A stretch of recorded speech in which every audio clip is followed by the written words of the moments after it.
Good day and welcome to this Mendix World Talk from Royal IHC. Today I want to tell you something about how Royal IHC digitalized its condition monitoring services using Mendix low-code. First of all, a small introduction into Royal IHC. Royal IHC is a leading maritime provider of vessels, equipment and services. And we are active in the following industries. We are world leader in the dredging industry, also active in offshore energy, in mining and in defense. Our focus points in this are operational efficiency, so making sure that our customers get maximum output with a minimal amount of resources, and also sustainable performance. Add to a more sustainable world by making sure that our products are sustainable and efficient. Who am I? I am Laura Zwaan and I am an enthusiastic product owner within the digital business department. Within digital business, we can take upon digital initiatives, let them grow, bring them to the business, and also make sure that we include them into the operations. I have experience in IT consulting, in change management, and in product management. And I have 5+ years experience in digital, and my passions are in data analytics and data analytics platforms.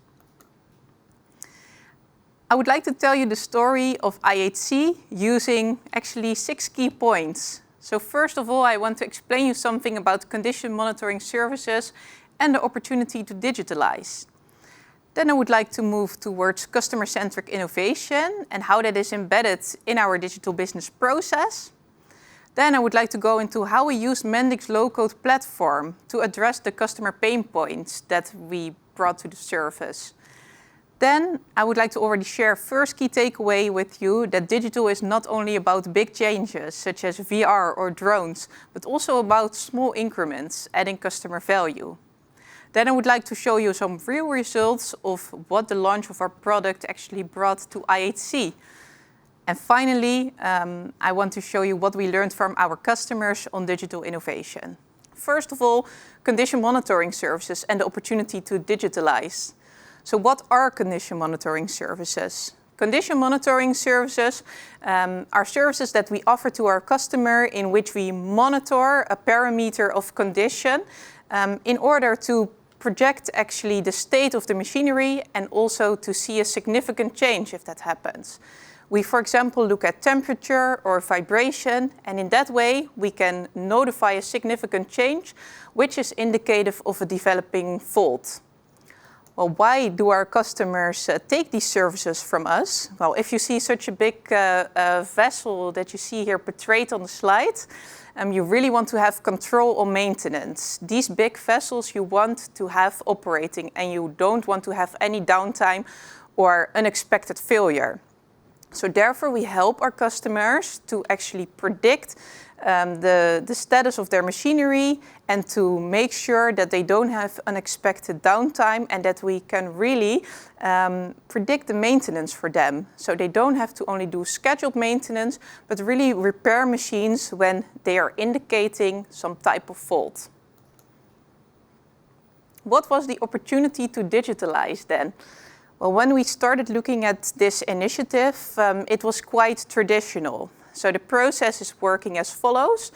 The crew on board of the vessel is executing the measurements on board the vessels. This can be either offline or online. And the data will be sent to IHC by the customer. IHC then analyzes that data and sends the results back to the customer.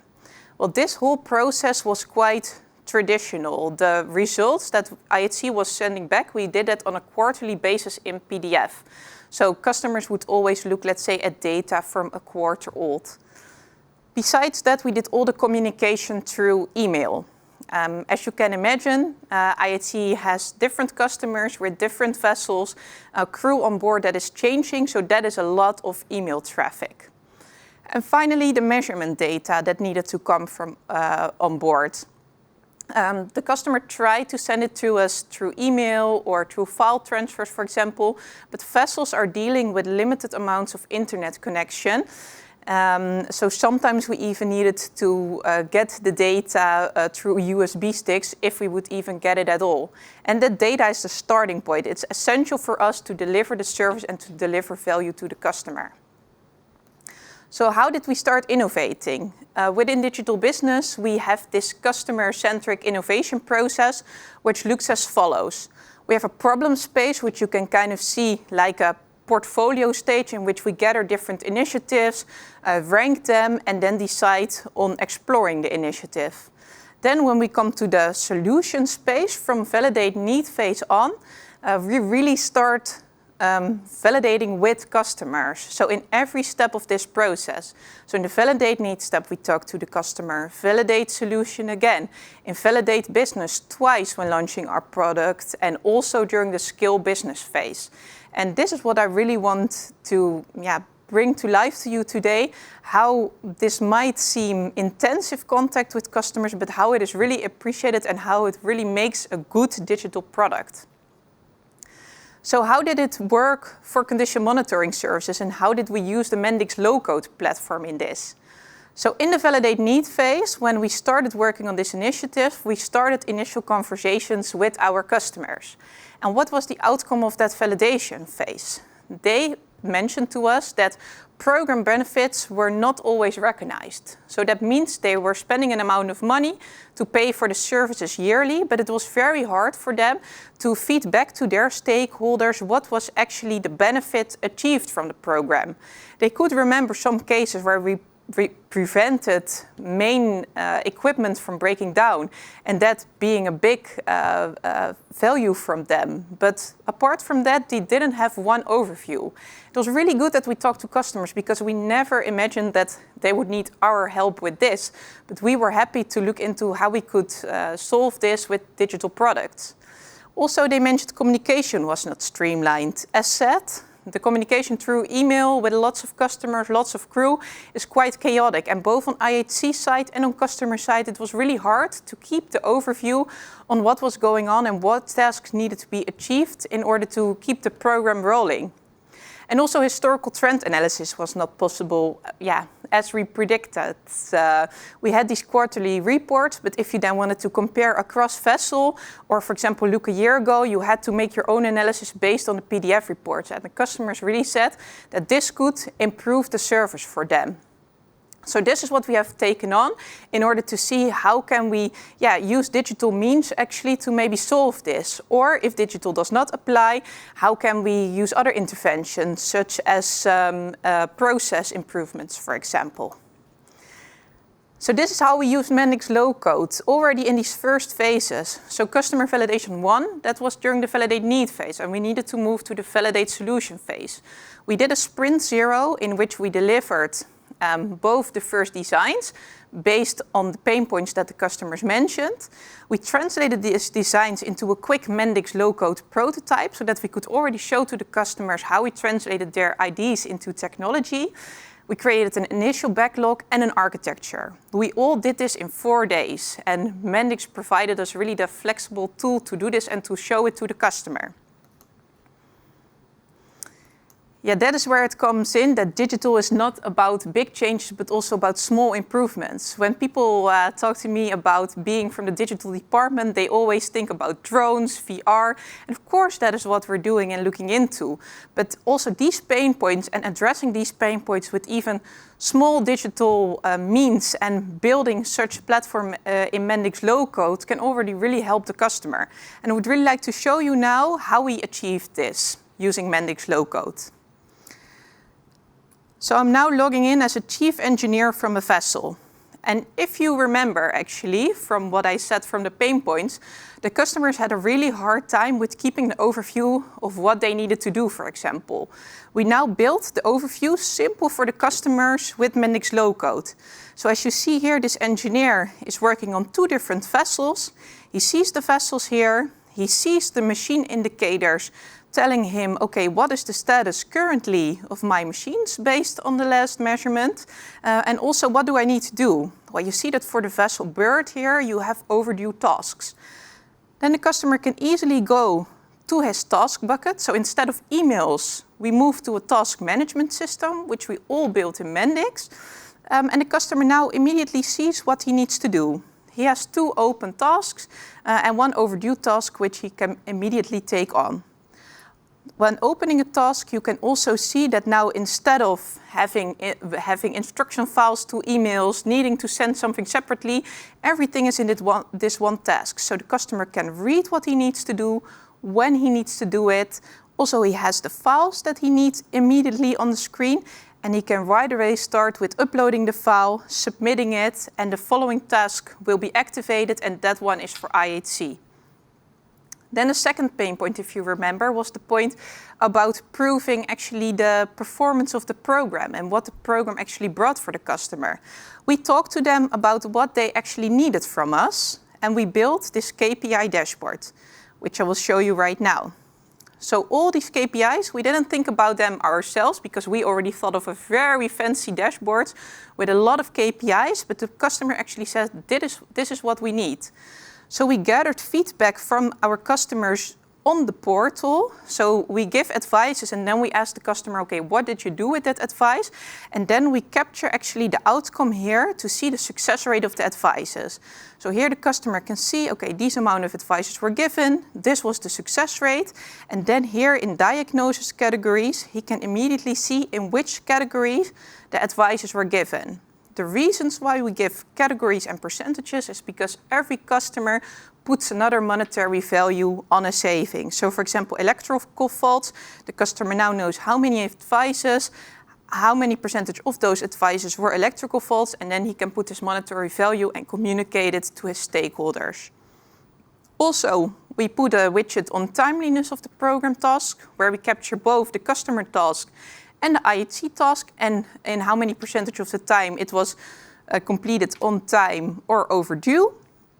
And in this way, when we have our regular meetings, we can really look at, okay, what's going well in the program, what's going not so well, and addressing it right away to make sure that we achieve maximum program value. The last thing I want to show you is concerning the historical data analysis, if you remember, the third point. So we created actually a condition table and a condition chart. So the customer can select here his time period, his fleet, and also the vessels he wants to compare, for example, and then chooses the machines he wants to compare. He can immediately see what is the difference between 2 vessels and where he needs to put his attention on now. The same thing we actually built in the chart view. So the customer can actually do the same, select a certain machine, for example, that he wants to compare across different vessels, and he can immediately see what happened actually to those machines over time. So he can easily do a self-analysis, and the people from IHC don't have to help him with that. They can immediately do that. This was the short demo I wanted to give you. I want to now move to some learnings actually that we have. First of all, the success factors of this project. So big success factors next to the validation were the incremental development. So we developed in sprints. So we moved after the sprint 0, after the validation, we delivered the first product, minimal viable product, in just a couple of sprints. Then we launched it to the customer, and based on their feedback, we built a minimum viable product plus, and then released it to the market. In this way, we were able to validate all the time with the customers, to also not spend a lot of money and lose a lot of money, and to really create something that is valuable for the customers. Also, we invited the customer at all of our demos. So they were present, they could see what we did with their feedback, and they could even give us feedback immediately on what we were doing. And finally, the multidisciplinary team. So we worked with UX designers, Mendix logo developers, and business specialists from IHC. With this team, we were able to create really fast, visual, working software for the customer that we could then validate. And this proved really valuable. Then I would like to go to some real results after launching our minimum viable product plus. So what did we actually get back from this investment, from this digital innovation? Customers actually decided to renew their contracts with us. So from 90 vessels of our customers, 19, we were able to renew the contracts and to offer the services another year for them. Also, customer satisfaction. The customers really appreciated that we didn't push the technology on them, but that we got their feedback in every step. And they endorsed us publicly on a lot of different media. And yeah, that really proved their satisfaction with what we have done as IHC. Also, internal efficiency. With moving to the task management system and the program going a lot smoother, we were able to reduce one full-time employee. And finally, new business. Because we had this digital product, we became more interesting for other customers who said, oh, nice that you have this. How is it working? Please give us a demo. And we were able to get into a contract with 4 new vessels. Finally, some learnings on what we learned from our customers on this digital innovation journey, because that is what we did. Talk to customers and learn from them and really see, okay, how can we also pick up these digital initiatives in the future and how do we work together with our customers? And what I would really like you to take away today from this talk is do not be afraid to involve your customers in every small step of the innovation process. Internally, people were afraid that we needed to really show the customer already a done product or a done service and really have something to offer. But that is not the case. Even if you have an idea or a small sketch, customers really like it if you get into conversation with them and gather their opinion. They talked to us that it was really valuable and they were open to receiving us time and again when we were into the next step of the innovation process. Also, build the solutions in small steps. Don't think after you talk to a customer and you have an idea, okay, let's build it right away from scratch, because you will spend a lot of money and also the customer doesn't know in advance exactly what he wants. When he sees the software, when he's working with it, he can give better feedback. So really work in small chunks and release it to the customer and get their feedback. Yeah, even I would like to go as far as do not even start a project without validating the need with a customer. If I would have gone with what my colleagues all explained about what the digital solution should have, we would have this big of a solution, which would take a lot of time and a lot of money, while the customers actually needed something really smaller and quite focused. So it was really good that we just spent that time talk to the customers, because then we could really build something that builds value for the customer. So don't think, even though you talk that much to the customers, that you have all the knowledge. Talk to them and validate it. And finally, put the customer first and central always. In discussions I had within the organization, it was conflicting arguments, but then we always had the customer argument as leading. We said, okay, whatever the customer wants, that is what we will do. And that proved to be really successful. I would like to thank you so much for visiting this Mendix World Talk, and I hope you will take these key takeaways with you in embarking on your next digital adventure. Don't make it big, make it small, and just start right away and involve your customers. I wish you the best of luck, and thanks again.